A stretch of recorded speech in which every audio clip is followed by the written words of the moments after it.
Welcome back to volume 3 of Life in the Lobby. Thinking about working on the staff doorway, the staff entranceway, it was quite interesting, to be totally honest. It was great fun. Met a lot of different people, very varying people from different parts of the world, and we interacted a lot with staff, obviously, but contractors as well. And I can remember a couple of incidents from the backdoor days, and I remember being on duty with one of my colleagues. I'm pretty sure it was old Jim. One morning, no, actually it wasn't a morning, it was the afternoon, and one of the guys from the accounts department came down, and he was leaving. Now, one of the duties we had on the staff entrance was to do staff searches. It was a statutory responsibility, and if you didn't carry it out, or if you refused a search, then it'd be part of a disciplinary action. Now, we just randomly picked people, literally, at whim. Unfortunately, there was no set process of every fifth person or something like that. And I remember being there with Jim when this gentleman from the accounts department came down, and normally this gentleman would be quite pleasant, nice, charming, and he'd walk through, give us a wave, and we'd see him the next morning, etc. But on this day, Jim decided he was going to search him, and he went, "Can I speak to you? Can you just come over? We just need to do a quick staff search." And the guy's face changed. I mean, he went white, which in itself was a bit of a worrying situation. And he went, "No, I can't stop, guys. I'm in a hurry. I've got to get the bus." And he just changed, literally. So Jim said, no, I need to do a search.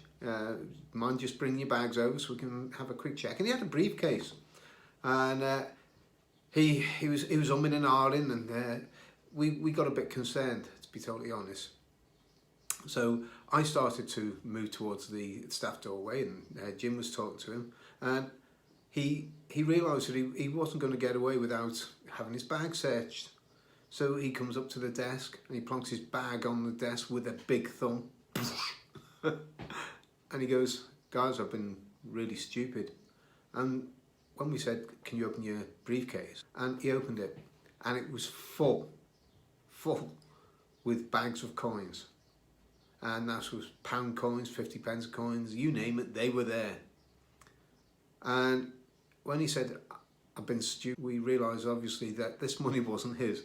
So we called the duty security officer, and I'll be totally honest, I can't remember who it was that dealt with it. And it turned out that he was in charge of emptying all of the telephone booths, the public phone booths in the hotel. And now this is the times before, obviously, we had mobile phones. And he was skimming off huge amounts, and it turns out he'd been doing this for quite some time, and he got away with thousands. I'll never forget the look on his face. So if his world could have opened and swallowed him, that's exactly what happened there and then. And it was an interesting time. He got arrested and subsequently charged with it. But I remember there was more situations like that, because unfortunately the old saying is, if it's not nailed down, people will steal it. Is quite true. I remember a gentleman coming out of the staff entrance, and one of the back of house cleaners, and it must have been winter time, because he had his coat on and he had the cap on and everything else. And I was standing there, and I called him over for a staff search, and at that time there was another security officer, there was another duty officer, one of the front of house guys there with me, and I'm trying to rack my brains now to remember who it was, and I think it was Ron. Ron. I'll go with Ron anyway.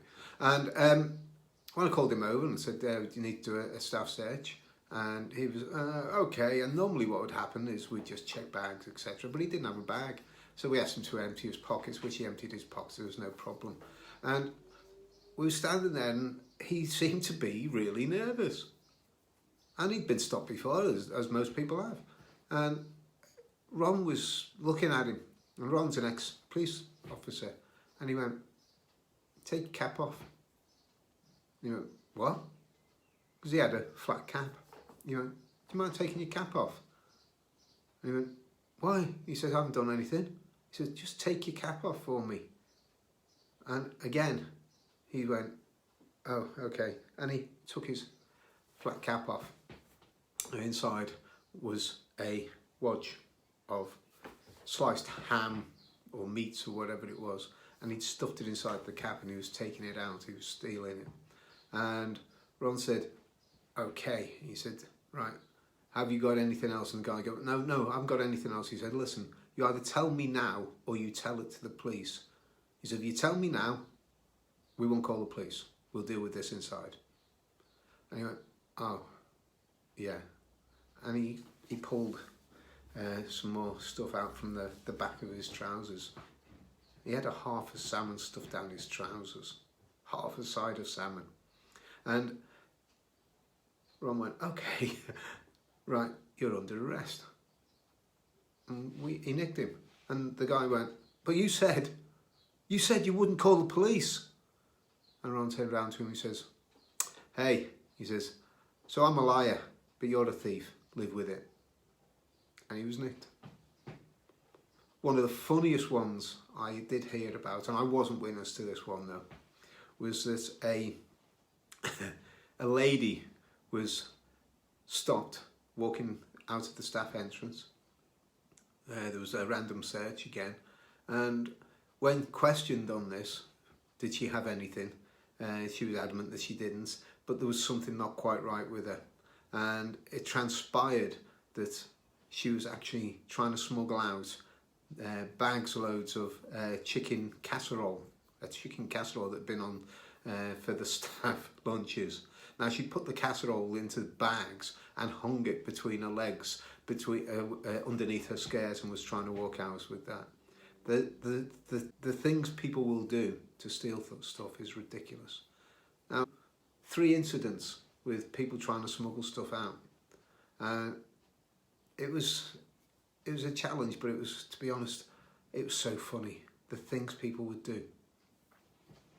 I have one more that I'll tell you about.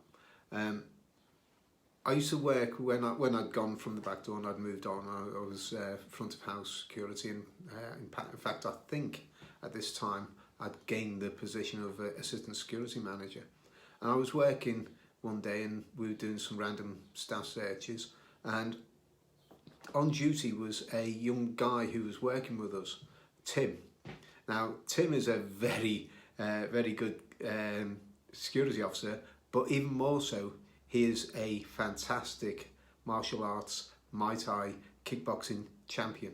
In fact, he holds now, or he did hold, I'm pretty sure it's 3 times world champion. He wasn't world champion when he worked for us. In fact, he left the industry to go take up kickboxing as a full-time career, and he did really, really well with it.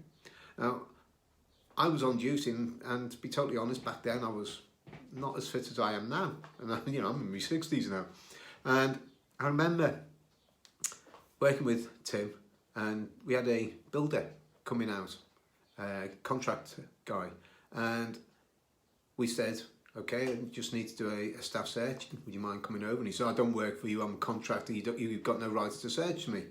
And we said, well, actually, it's part of your contract working with us that you do. We are entitled to carry out staff searches. And he went, I haven't got a bag. And he started walking out the door, and obviously there was something wrong.